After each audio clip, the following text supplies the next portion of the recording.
everyone, thank you so much for being here today. This is Salwa and welcome.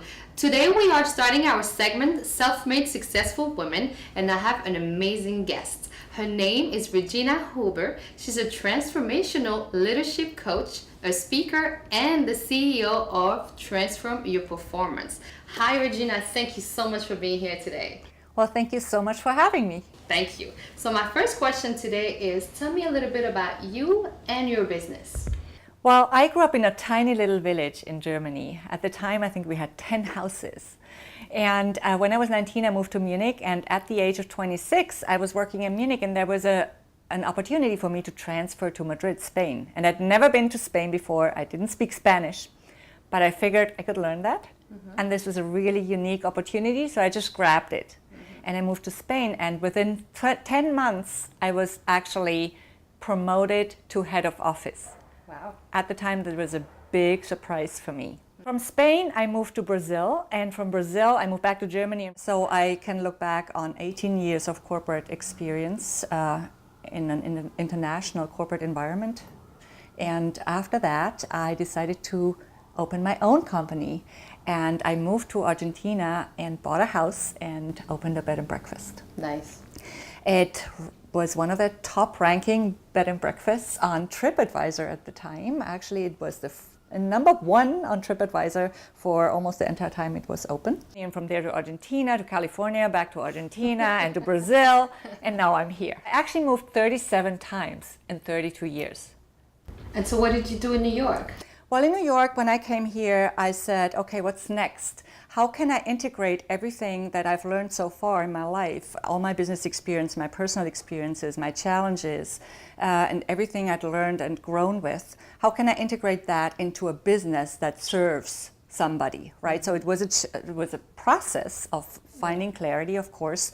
And I decided eventually that I wanted to help business women be more successful, and also avoid that one situation that I'm going to talk in a little bit that I had in Brazil, and really help them be more successful without having to go through very painful growth processes or experiences. Yeah. Wow, I'm like speechless. She has an amazing life experience. She traveled all over the world, and she started business in 3 different countries. Now that is success. But let me ask you, what is your definition of success? My definition of success is making a difference in the world while enjoying the process and getting gratification from it.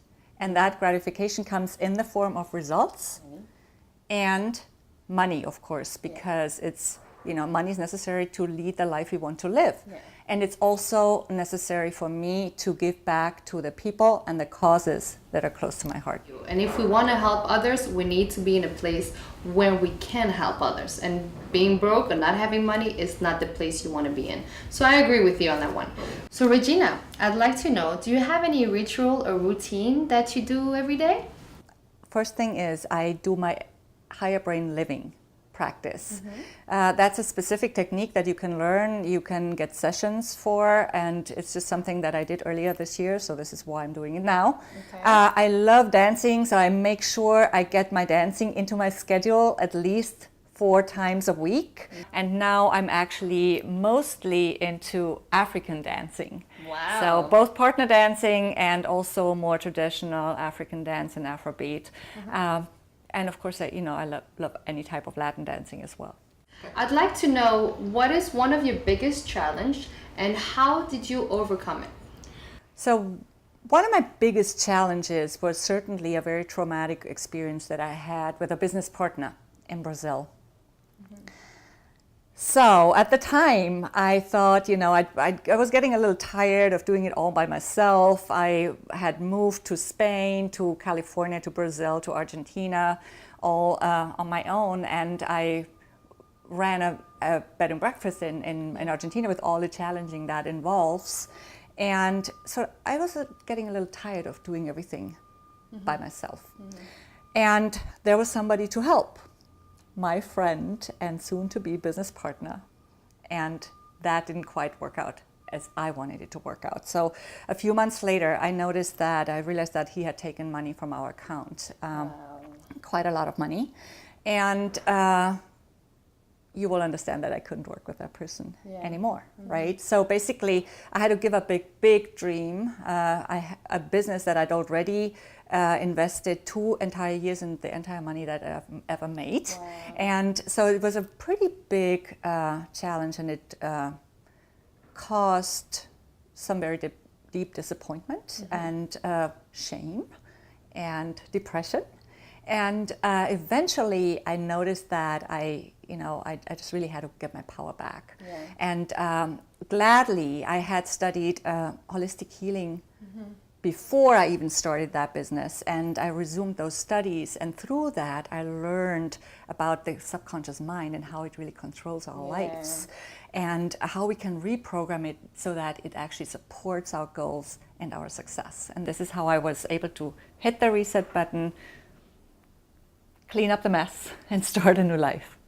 So you got back up and you start over again. Amazing. That is amazing. The way that you overcame it is just by using your own inner power, and to know how to manipulate this own power, so you would control your conscious in order to get out of the challenges. Am I right?